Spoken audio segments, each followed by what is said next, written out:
'neath the blossoms waiting, poor butterfly.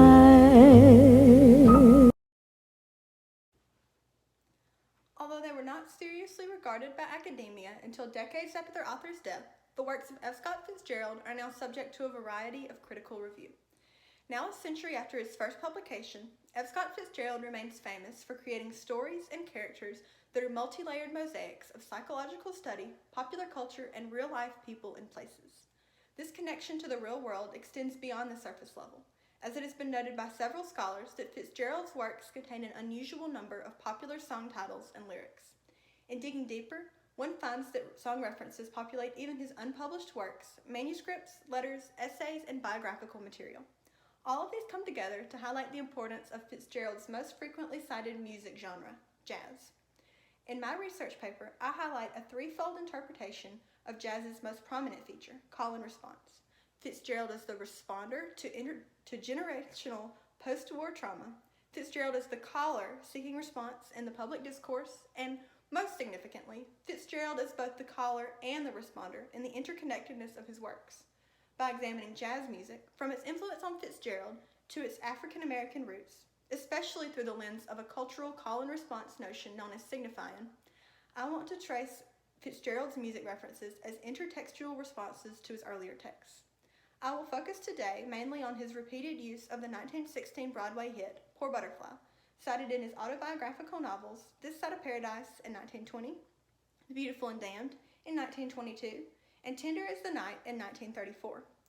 This will support my argument that, from the retrospective position of 1934 in Tender, Fitzgerald is both the caller and the responder, responding to the call of embarrassing past versions of himself, a kind of calling out, if you will, of Fitzgerald the party boy, the heavy drinker, the adulterer, and tracing his own journey from being childishly unreflective to slightly aware to critical of self and country. Although Fitzgerald's music references have received some scholarly attention, there is no in-depth study that makes connections with the man behind the music. Ruth Bragosi points out the potential for further studies with a landmark 1977 article that highlights Fitzgerald's musical intentionality by making reference to the, quote, 71 song titles and innumerable lyrics, end quote, of his canon. Other critics follow suit, pointing to song popularity as the main factor in Fitzgerald's choices and exploring the function of his music as a literary soundtrack. The critic whose work comes closest to attributing thematic significance is Mitchell Breitweiser, whose 2000 article, Jazz Fractures, F. Scott Fitzgerald and Epochal Representation, delves into the implications of the term jazz age as, quote, an intense, ungraspable cultural energy, end quote. Although a few critics have sought to expand the study of Fitzgerald's song references, it was not until 2013 that Anthony Barrett published a full-length analysis of every song reference and lyric in every Fitzgerald work in his book, Music in the Works of F. Scott Fitzgerald. Because the scope of this project means that Barrett cannot possibly analyze every reference in detail, certain sections of the book receive less attention than others, and the section on Tender is one of them. Fitzgerald's major genre choice gains another layer of meaning when one takes into account how jazz music's call and response mechanism translates to literature. African-American theorist and literary critic Henry Louis Gates, Jr. addresses call and response and its effect on not just African-American works, but literature as a whole in his 1988 book, The Signifying Monkey. Gates introduces the African-American cultural concept of signifying, which he defines as, quote, the connotative, context-bound significance of words, which is accessible only to those who share the cultural values of a given speech community, end quote. The term signifying, Gates explains, applies not just to the call and response pattern of speech, but to African-American music styles as well, and perhaps none more than jazz. In her 1999 book, Signifying, Sanctifying, and Slam Dunkin', Gina Daigle Capone gives examples of signifying in music as, quote, calls, cries, hollers, riffs, licks, overlapping antiphony, end quote, and says that musical expression is a way to extend beyond the repetition of chords and melodies to add meaning to both the song and the situation it represents. She states, quote, signifying is also a way of demonstrating respect for, goading, or poking fun at a musical style, process, or practice. Signifying shows, among other things, either reverence or irreverence toward previously stated musical statements and values, end quote. In responding musically to both the events of his own stories and those in the world around him, both reverently and irreverently, I might add, Fitzgerald is signifying with his contemporaries and that they understand their shared bedrock values and experiences in a way that no one outside of their time or culture could. If Fitzgerald's jazz is a form of signifying that follows a call and response mechanism, I identify three different things he may be calling or responding to. Aside from the already mentioned idea that World War I is the call and Fitzgerald the responder, there is also the implication that Fitzgerald himself, through his works and the performative nature of his life, is extending a call to his audience and seeking a response in the public discourse. However, as an expanded definition of signifying found in the Encyclopedia Britannica states, quote, "The pervasiveness and centrality of signifying in African and African American literature and music means that all such expression is essentially a dialogue with the music and literature of the past," end quote. Fitzgerald works in continual dialogue with the music and written words that pervade a popular culture in which the past pervades the present. Hence, the full extent of the term signifying suggests a third way to understand Fitzgerald's use of call and response, most fully realized in his last completed novel, that Fitzgerald is not just reacting to the war or calling to the masses, but is continually responding to wayward earlier versions of himself. In the 1916 hit song, Poor Butterfly, itself a response to Giacomo Puccini's 1904 opera Madame Butterfly, it appears in three of Fitzgerald's major autobiographical novels, This Side of Paradise in 1920, The Beautiful and Damned in 1922, and Tender as the Night in 1934. This Broadway hit, written by composer Raymond Hubble and lyricist John Golden, tells the story of a young Japanese woman waiting for an American lover who will never return to her.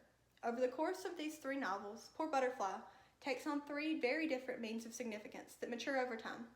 Specifically, I'm interpreting the Poor Butterfly references in these three separate works as intertextually connected responses to Fitzgerald's evolving view of self and country. The allusion to Poor Butterfly in Fitzgerald's first novel, This Side of Paradise, presents the 20-year-old Fitzgerald as childishly unreflective about the consequences of World War on both himself and his country. At this moment in the novel, main character Amory Blaine, a mirror image of the college Fitzgerald, is failing all of his classes and sort of coasting along through life at Princeton University. The song's primary function in the text is to create a transition period while still establishing time and place, as the month of April 1917 is described as, quote, "a haze of long evenings on the club veranda with the graphophone playing Poor Butterfly outside, for Poor Butterfly had been the song of that last year," end quote. On the surface, it seems that Fitzgerald is using Poor Butterfly to move past a hazy, less than exciting time in Amory's life, using pop culture as a sort of literary montage. However, the description of this month in Fitzgerald's own life, as related in Matthew Broccoli's acclaimed 1981 Fitzgerald biography, Some Sort of Epic Grandeur, sheds light on the full significance of the time. As Broccoli states, quote, "On 6 April 1917, America entered the war, rather to Fitzgerald's relief, for it solved the problem of his future. He did not volunteer immediately. Instead, he signed up in May for 3 weeks of intensive military training under a plan by which students were given full credit for their dropped academic courses," end quote. Much like the slow, smooth jazz selection functions as ambient background noise for Amory's long, lazy evenings avoiding his homework on the veranda, it seems that while the idea of war remained in the back of Fitzgerald's mind in the month between America's joining the war and his enlisting, he was motivated by his laziness in college to enlist without reflecting on the reality of a war that eventually claimed 40 million lives worldwide. While Amory's unreflective nature points to Fitzgerald's childish self-pride in 1917, it also relates to his relationship with America. Instead of joining the Army in an act of sacrificial patriotism, both Amory and Fitzgerald join in a selfish effort to avoid personal consequences. The second instance of Poor Butterfly in Fitzgerald's novels occurs in The Beautiful and Damned, which marks Fitzgerald's transition from being childishly unreflective about major life choices to growing in self-awareness while still maintaining a sense of obliviousness to those around him. The Beautiful and Damned tells the story of New York socialite Anthony Patch's rocky marriage with Gloria Gilbert and is considered a loosely autobiographical portrayal of Fitzgerald and his wife Zelda's struggle to balance their relationship with their desire for wealth and status. In the novel, Poor Butterfly takes on a new meaning as the song plays on a phonograph in the background when Anthony's drunken friends awaken Japanese butler Tana, place him on top of a table, and make him play a traditional railroad song on his flute. Anthony Barrett says that this juxtaposition not only highlights a clash of cultures, but also criticizes American culture, as the men's treatment of Tana mirrors the American soldier who, in the original Madame Butterfly, betrays his former lover by returning to Japan with his American wife. Barrett's interpretation does not, however, account for the reaction of Anthony, who, like Amory in This Side of Paradise, is Fitzgerald's primary means of expressing his own personal beliefs in the text. Not only is Anthony complicit in making a spectacle of Tana, as he and his wife Gloria join in the moving of tables, piling of chairs, rolling of carpets, and breaking of lamps, in creating a makeshift stage for the butler, but Anthony then focuses only on speaking with Gloria's friend Rachel, without attracting Gloria's attention, once the music begins. Barrett's interpretation, along with the novel's major theme of Anthony awakening to his own selfishness as his marriage dissolves, speaks to the beginnings of Fitzgerald's own self-awareness. But Anthony's reaction, or lack thereof, to Poor Butterfly and Tana's humiliation indicates that Fitzgerald is still largely unaware of his insensitivity as well as that of his fellow Americans. The last example of Poor Butterfly, which can be found in Fitzgerald's last completed novel, Tender is the Night, represents Fitzgerald as retrospectively critical of self and country. Loosely based on Fitzgerald's years as an expatriate on the French Riviera, as well as his wife Zelda's 1930s schizophrenia diagnosis and hospitalization, Tender tells the rise and fall of American expatriate and psychologist Dick Diver. In the novel, Dick falls in love with and eventually marries Nicole Warren, who is left mentally ill after being raped by her father as a young teen. The song Poor Butterfly weaves itself into the text in two different ways. The first way is not through the mention of the song itself, but rather through the unwritten lyrics of Goodbye Alexander, one of the song titles mentioned in a conversation between Dick and Nicole the night they meet. Goodbye Alexander tells the story of an African-American woman watching her boyfriend, Alexander Cooper, go off to fight in World War I, and includes the following lyrics. Alexander, I'll save my lovin' for you. I'll be waitin' like Poor Butterfly. The reference to this song on the first night Dick and Nicole meet foreshadows the fact that, while their love is genuine at first, Dick will eventually be absent from Nicole's life. By infusing Poor Butterfly, itself a form of signifying as a smooth jazz remix of a popular opera, into a song that depicts African-American characters responding to World War I, songwriters Henry Creamer and Turner Layton are further signifying on the theme of the original Madame Butterfly, as well as the 1916 Broadway hit song, in a way that further aligns the story with a specific cultural entity. Fitzgerald's choice to use this song shows that, although undoubtedly unfamiliar with the term signifying, he not only appreciates the way that concepts evolve and expand over time as people respond to them, but also seeks to approach ideas and concepts from multiple angles in his own mind. The second instance of Poor Butterfly occurs when baby Warren, unaware that her father molested her younger sister, says of Nicole's mental illness, quote, Nicole had some shock, and my opinion is it was about a boy, but we don't really know. Father says he would have shot him if he could have found out, end quote. Right as she says this, Dick notices an orchestra playing the song in the background and thinks of the dishonor, the secret of Nicole being raped by her father. Although this last instance is an orchestral version, Fitzgerald includes lyrics from the song, The Moments Pass into Hours, not in quotation marks, as he typically does with song lyrics in his texts, but in the voice of the narrator. In the sense of Tender's plot, this can rightly be viewed as a way of further ingraining the song and its association with betrayal into the reader's consciousness. However, in looking at the signifying roots below the surface, one can also read it as a kind of final embodiment of the song that Fitzgerald has written of so much that it has become a part of his own subconscious identity. The use of Poor Butterfly to describe Nicole's relationship with her father is particularly effective, even though the situation entails a father-daughter relationship instead of a typical romantic one, because, as Nicole's father, Devereaux Warren, explains upon his confession, we were just like lovers, and then all at once we were lovers. Nicole, like the woman in Poor Butterfly, seems also to have experienced some separation anxiety, as evidenced by the fact that she writes to Dick before they have met in person. So today I have written my father to come and take me away. Throughout the rest of the book, it appears as if, like the American soldier in Poor Butterfly, Devereaux Warren never again returns to Nicole.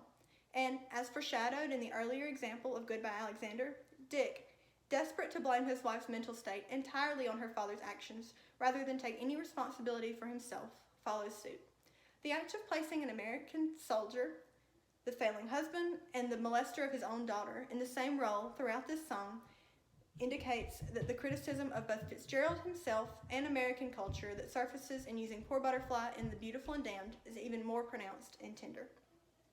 Fitzgerald's twin and evolution of his views of self and country point to the fact that he sees himself and America as being interconnected. At the prime of his success, Fitzgerald shaped American popular culture, coining the term Jazz Age, and even expressing to one of his editors that he viewed himself as an oracle to an entire generation of, quote, countless flappers and college kids, end quote. But, much like Dick Diver and Tender, Fitzgerald's life choices ultimately resulted in his downfall. Though unfamiliar with the chord structures and conventions of jazz, Fitzgerald latched onto the style as a vehicle of expressing not just the psychological condition of his era as a whole, but the individual man responding to the call of his former selves and reflecting on what is now and what could have been. In signifying with himself, by looking back at This Side of Paradise and The Beautiful and the Damned, Fitzgerald ultimately acts through Tender as an oracle. However, instead of doing so as a cultural icon of success like he previously had in mind, he points to self-indulgence, alcoholism, and destructive relationships in prophesying his own demise.